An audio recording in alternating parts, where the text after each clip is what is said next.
Hello, everyone. Welcome. This is Sarah Haas, and you are listening to the Boss Body Podcast. I want to thank you so much for being here. Today's topic is one that I have been hearing a whole lot about over the past several years, and I just turned 50 this year, so it's definitely something that I have been dealing with as well. And that is that creeping middle age spread. You know what I mean. It's the weight that just seems to keep adding on little by little, and it's starting to add up. And when I say middle age, I really mean this is something that starts in your 30s and goes on in your 40s and 50s and all the way through menopause and beyond. So I thought today I would address some of the reasons that this is happening and what you can do about it. The fact is, the average woman gains 1 to 2 pounds per year between the ages of 40 and 59. So that can really add up. That is anywhere between 20 and 40 pounds. And unfortunately, more than 2/3 of women over 40 are classified as overweight or obese. And there are a lot of reasons for this, and I'm going to dive right in. So, as many of you have experienced, when you get around into your 30s and 40s, you go through a lot of life changes. First of all, many of you started a family around that time.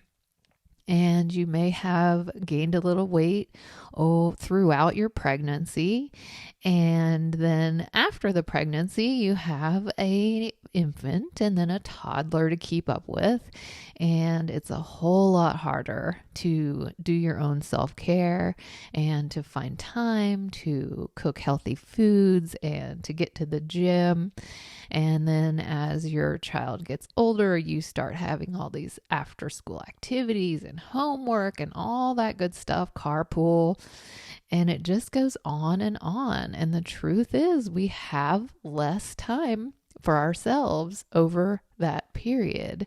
And that is for a lot of women when the pounds start to creep on.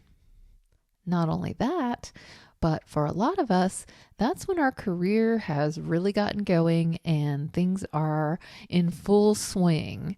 And a lot of us have jobs where we are sitting, we're sedentary for hours and hours and hours of the day. And add to that, we're busy and we're stressed. And a lot of us struggle to make time for lunch during the day, and that means you're going to either skip lunch and then be starving later and overeat, or you're just going to grab the quickest thing available, which is vending machine snacks and fast food. Add to that, you're super stressed at work, and stress increases cortisol levels. And when your cortisol is elevated, there's a hormone called ghrelin, which is the hunger hormone, and that also becomes elevated. So that causes you to eat more. So think of it as stress is your body interpreting a fight or flight. So it's like if you were being chased by a tiger. Your cortisol levels increase because that puts your body into alert mode, high level. We need energy, we need glucose, and it spikes your hunger so that you can have more energy to fight or flee that tiger. And unfortunately, your body doesn't know the difference between work stress and actual fear of needing to flee or fight. And when you are in that state for long periods of time, it messes with all of those hormones, and that causes you to eventually, unfortunately, store fat. And that adds to that midlife creep. Add to that, by the time you get home, often you are very tired. You may or may not be dealing with a child once you get home, and your energy levels are low, and it just creates not being motivated to get out there and exercise and to cook dinner. And then for a lot of us, pile on the issue of stress eating when we're stressed all day, when we have still so much to do when we get home in the evening. You are looking for something to help you deal with that stress. And a lot of us turn to food to help us out. Another reason that our bodies go through changes is that starting in your late 30s or 40s, your hormones start to shift. So your estrogen level starts dropping, and your ovaries are making less and less estrogen. And what you may not realize is that fat cells produce estrogen. So that causes your body to start storing more fat in order to replace the estrogen that your ovaries aren't making. And a lot of times that is what settles around your midsection or your belly fat, which is the bane of so many women, including myself, the frustration of that belly fat accumulating around your middle. And the fourth reason for that creeping middle age spread is that your muscle mass starts declining at age 30. So 30 isn't old by any means, but all of these facts kind of make it frustrating to even be thinking about that everything starts declining at age 30. But the fact is, lean muscle burns calories even when you're at rest, which basically is your metabolism. And the slower your metabolism, the fewer calories you're going to burn. So the less muscle mass you have, the fewer calories you're going to burn throughout the day, even when you're at rest, even when you're sleeping. So muscles actually burn calories when we're not doing anything. And as our muscle mass declines, that means we're burning fewer and fewer calories. And I bet a lot of you are experiencing this. I know I have. And that is, I'm not doing anything different. I'm still working out at the same level I used to. I am still eating the same way I always have. And yet some of the pounds are starting to creep on. And that is because of the decline in muscle mass. So if you aren't building more muscle, you're not going to be able to eat the way you did in your 20s and early 30s. So you could be doing all the same things, but unless you reduce calories or increase muscle mass, you're going to start gaining the weight. So that's the bad news of it all, okay? But I don't want you to lose hope, because there are a lot of things that you can do to reverse this, to stop that slow weight gain over the years. And the first thing is very simple. It's walking. Get out there and walk, because walking burns calories, which is great. And another huge benefit is that walking lowers your cortisol levels. So as I was mentioning earlier, we're stressed all the time. Our cortisol is high, and that is causing us to store fat. The good news is, if you get out and walk, those levels immediately start going down. I know a good walk just completely changes my mood. And you don't have to go for an hour-long walk. Even a 10-minute walk will get that cortisol lowered and sort of break that fight or flight stress cycle, so it can be a huge difference in that metabolism. You want to try to get in total over a week about 150 minutes of brisk walking or 75 minutes a week of a faster, more intense aerobic activity or jogging. And you don't have to do it all at once. It can be broken up into 10-minute increments throughout your day. That's something that I have been doing, and I've been seeing great results.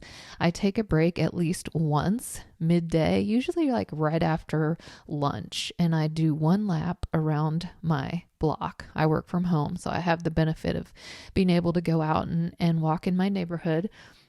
I do one lap. It takes me 7 minutes, and it's 1,000 steps.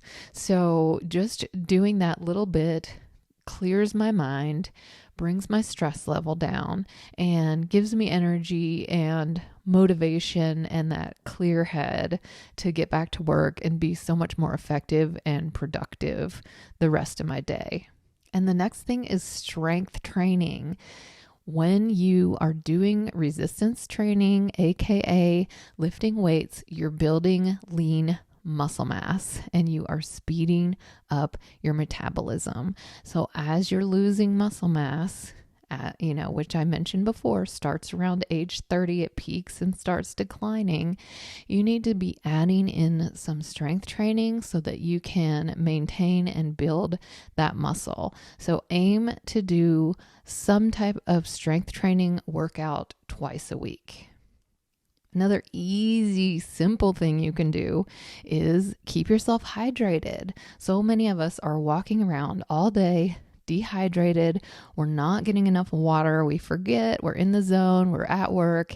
And if you can keep yourself hydrated, you're actually going to be less hungry throughout the day, because thirst is often misinterpreted as hunger. And so you are going to eat fewer calories throughout the day as long as you keep yourself hydrated. And now when I say hydrated, I mean water or some herbal tea, not sugary beverages like soda or those fancy coffee drinks. Those are full of sugar and they're not giving you the hydration that you need.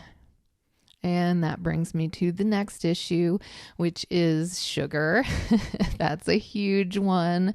You've got to decrease your sugar intake. And if you didn't hear my podcast a while back about how you can change your relationship with sugar and stop getting so much sugar in your diet, I did a 2-part series.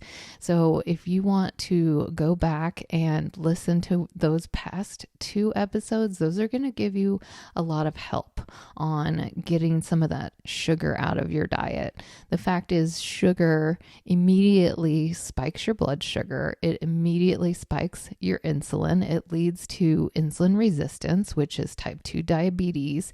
And not only that, all that blood sugar gets stored in your cells. And if you don't burn it off, it gets stored as fat. And guess where? Right around your midsection. So if you're experiencing added weight around your midsection, there is a really good chance that sugar is the culprit. Another thing is alcohol. And girl, trust me, I love my glass of wine. So this one's a hard pill for me to swallow. But alcohol is a very quick source of energy.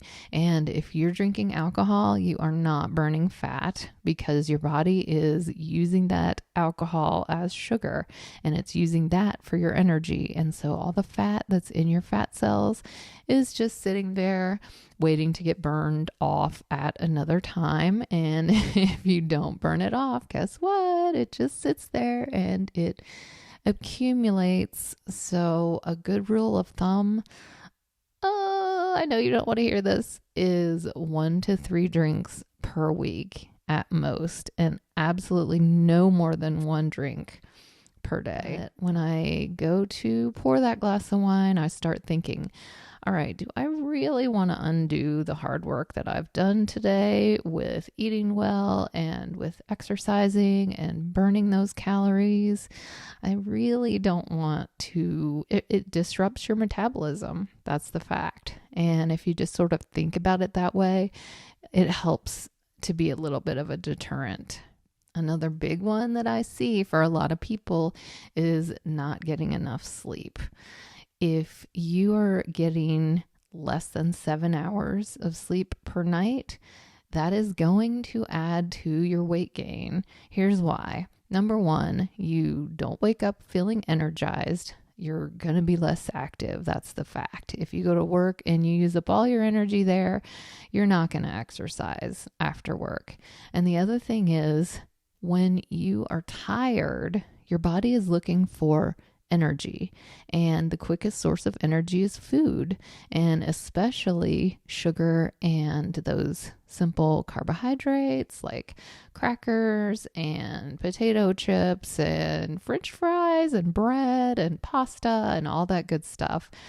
So your brain is telling you, I need energy. And the easiest way to get it is through food. So you're going to consume more calories throughout the day. The studies show that compared to people who get 7 to 9 hours of sleep at night, when you get less than that, you consume about 300 more calories a day. So it really can make a big difference.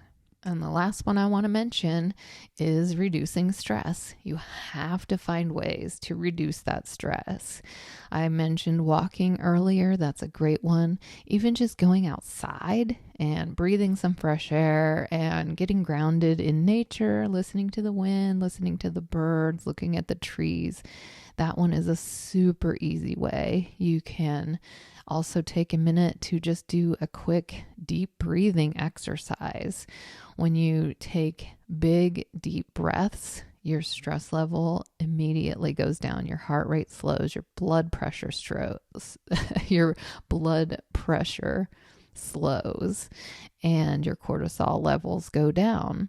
So you could do meditation, you could do yoga, you could do Tai Chi, journaling. Just find a way that helps you reduce stress. And the other benefit is that when your stress is lower and your cortisol is lower, you're going to sleep better at night. So all these really play into each other and can add up to making a really big difference. So if you're experiencing that middle age creeping weight, these are some awesome tools that you can use to stop that from happening, stop it in its tracks, reverse it, and go back to feeling good and loving your body and feeling strong and powerful instead of heavy and weighed down and sluggish. So I know that all these things are going to be super useful for you, and I'd love to hear which one you're going to try, which one is helping you, what kind of results are you seeing? Because I love hearing about your success stories. All right, that is my show for today, and I will see you again next week. Same place, same time. Again, thank you so much for being here.